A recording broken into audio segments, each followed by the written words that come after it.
and designed for right and left-handed interior doors up to 54 inches wide or exterior doors up to 42 inches wide. To determine if the door is a right or left-hand door, while facing the push side of the door, if the hinges are on the left, it is a left-hand door. If the hinges are on the right, it is a right-hand door. Here are the tools required for installation. The closer comes with everything else you will need. To mark your installation holes, first determine the maximum degree of door opening.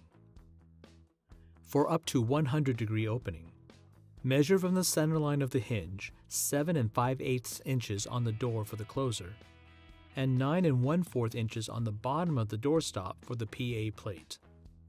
For up to 120 degree opening, measure from the center line of the hinge 6 1/8 inches on the door for the closer and 7 3/4 inches on the bottom of the doorstop for the PA plate.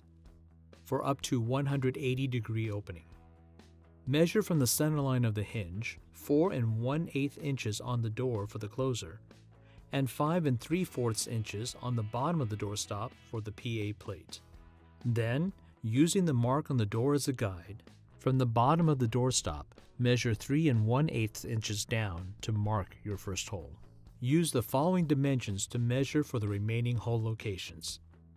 For the PA plate, using the mark on the bottom of the doorstop as a guide, measure 3/8 of an inch from the door to mark your first hole.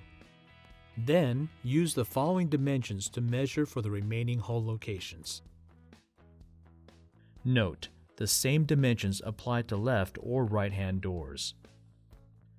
Use a hammer and punch to mark the center of each screw hole. Using the chart, select the appropriate drill bit based on the type of fastener, your specific door material, and application. Be sure to drill the holes at the specified drill depth to prevent from drilling through the opposite side. Before installing, using the included Allen wrench, turn the power adjustment screw clockwise to increase power or counterclockwise to decrease power.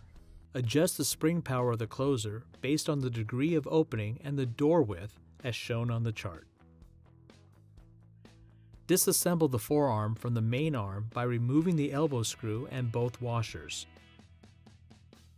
Remove the foot from the forearm, keeping the screw.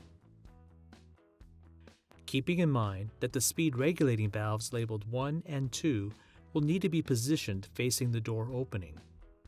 Position the closer body over the drill holes on the door and fasten with 4 flathead screws. Using the 4 roundhead screws, attach the PA plate to the bottom of the doorstop. Before installing the main arm on the top pinion shaft, using a wrench, rotate the pinion 45 degrees toward the hinge side of the door, aligning the pinion dimple at the base of the main arm as shown. Then, fasten with the main arm screw and large washer.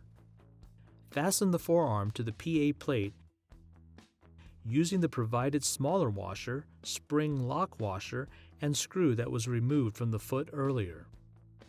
With the door closed, adjust the length of the forearm so that once connected to the main arm, it will set the arm elbow about 1.5 inches away from the door. Reassemble the arm. Bring the main arm and forearm together at the pivot point, then, with the door open, fasten with elbow screw and both washers.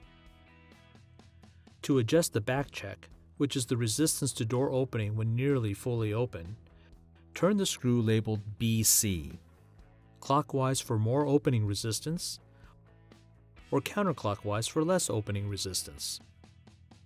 Never close the back check valve completely.